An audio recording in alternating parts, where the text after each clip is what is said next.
Hello, everybody. Welcome to the PrecisCa Hematologic Malignancies Tumor Board. Very happy to have you here. Very excited to go through some of these really interesting cases. The cases that we are going to focus on today are all patients with various forms of lymphomas. We have an outstanding panel with us here today to go over these cases. I'm very excited to be amongst them. I'm going to first introduce myself. I'm Dan Pollier from the University of Colorado, and I'd like each of my colleagues to introduce themselves. Dr. Fromm, please. Hi, my name is Tyler Fromm. I'm an assistant professor of radiology with appointments in abdominal imaging and nuclear medicine at the Washington University School of Medicine in St. Louis, Missouri. I specialize in oncologic imaging with a focus on MRI and PET examinations. Larry Keston. I am a radiation oncologist in Michigan, in the Detroit area. I work for Michigan Healthcare Professionals and Genesis Care USA. I'm the medical director of the Michigan region. I am Jeremy Abramson. I am a medical oncologist specializing in lymphoma. I direct the lymphoma program at the Massachusetts General Hospital in Boston, and am associate professor of medicine at Harvard Medical School. John Pagel. I am the chief of hematologic malignancies and the director of the stem cell and cellular therapy program at the Swedish Cancer Institute in Seattle, Washington. This is a 50-year-old Caucasian female with a newly diagnosed stage 3 diffuse large B-cell lymphoma. Now, this patient has both MYC and BCL-2 expression inherent in her disease. She presents for an initial consultation. We're going to talk about the recommended frontline treatment strategy. So we're getting into some really important and relatively recent developments in this field. So the patient presented with a rapidly progressive right groin mass and right leg swelling, performance status 0. So this patient does have a personal oncologic history of breast cancer in 2019, and she was treated with a partial mastectomy, 4 cycles of adjuvant docetaxel and cyclophosphamide, adjuvant radiation, and is now on a hormone therapy. No relevant social or family history. So why don't we go right to the PET scan, Dr. Fromm? Do you want to tell us what you see here? Sure, yeah. So we have on the left side a fused axial PET-CT image, which is showing some hypermetabolic lymph nodes, kind of in the pericable region as well as the left periaortic region. There's a little bit of activity in the left renal hilum. Hard to tell on this one image, but I'm presuming that that's just some excreted radiotracer in the collecting system. And then on the right side, we have PET and CT images as well as a fusion showing the right pelvis with some quite large, very FDG avid masses in the right pelvis that appear to be exerting some mass effect on the external iliac vasculature. We're also told that there are some other sites of disease that we don't see here, some right inguinal nodes, some retrocrural nodes as well, and above the diaphragm, some right cervical and right supraclavicular nodes. Looks like we have a maximum SUV of around 36 or so, presumably in that right pelvic region, based on the images provided here. Great. So in fact, the right inguinal lymph node was one that was biopsied, and we're being told that it's a non-germinal center diffuse large B-cell lymphoma. Dr. Pagel, can you kind of synthesize this data for us? Germinal center versus non-germinal center, and then some of these gene expression tests and how you kind of put all this together for DLBCL? Yeah, I think, it's very important to understand that the standard of care in diffuse large cell lymphoma diagnosis is a complete pathologic description of the genetic risk of the disease by looking at the cell of origin, so to speak. That's what we really focus on, is the cell of origin of these diffuse large cell lymphoma cells.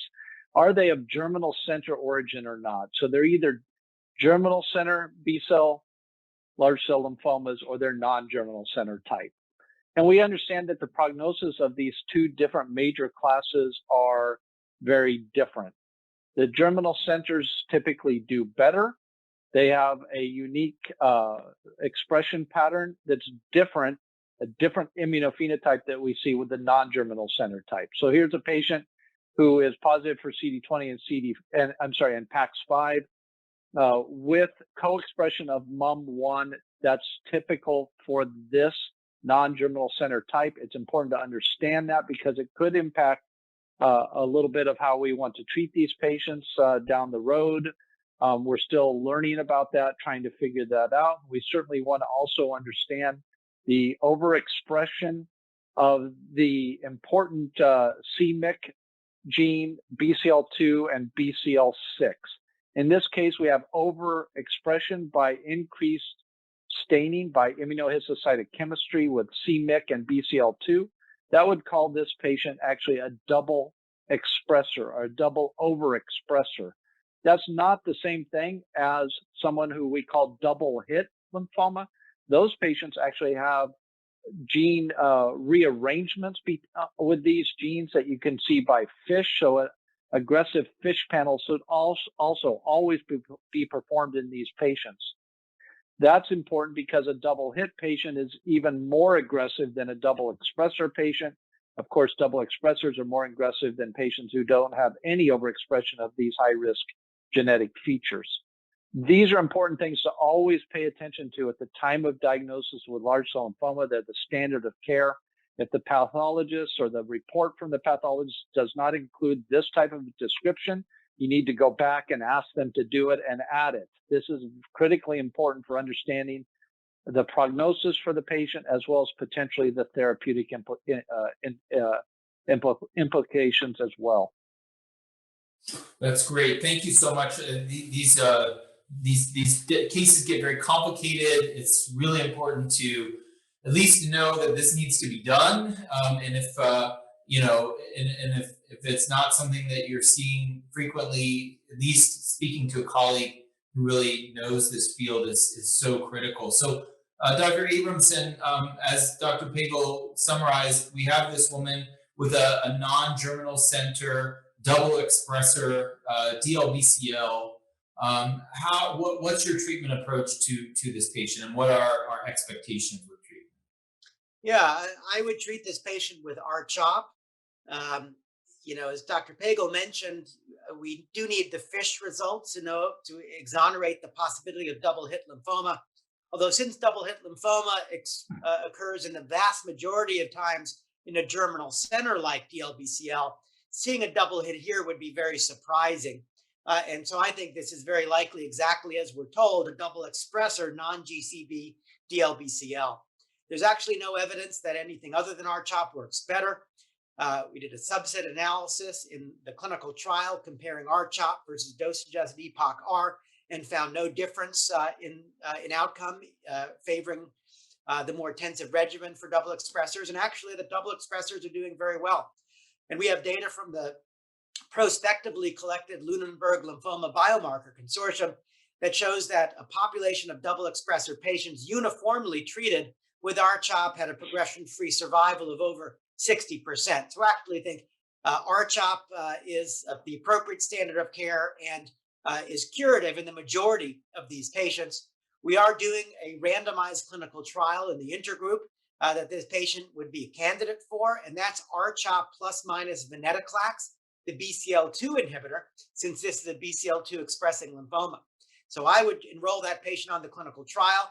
If I were seeing that patient, but outside of a clinical trial, I would give R-CHOP. And then just one final question, Dr. Pagel.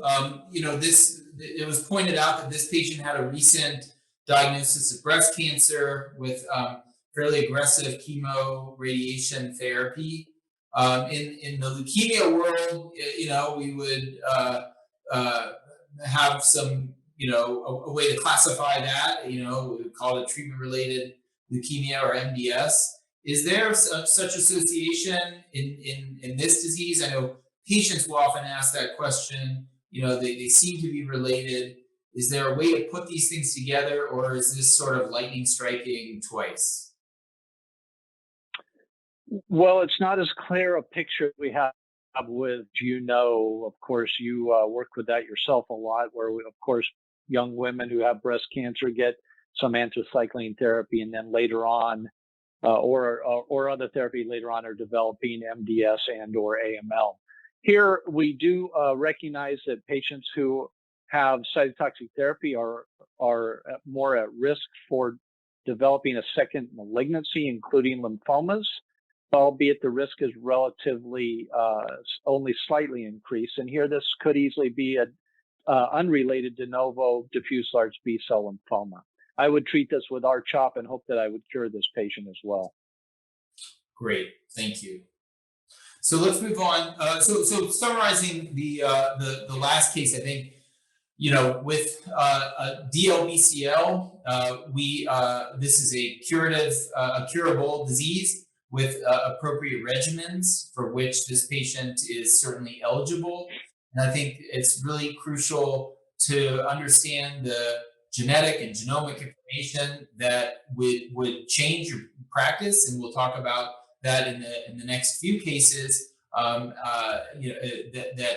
When some of this genetic information would prompt us to do different things and take a different approach. So it's really crucial to get that information, insist upon it, and when you have it, to know how to interpret it to be able to make these treatment decisions.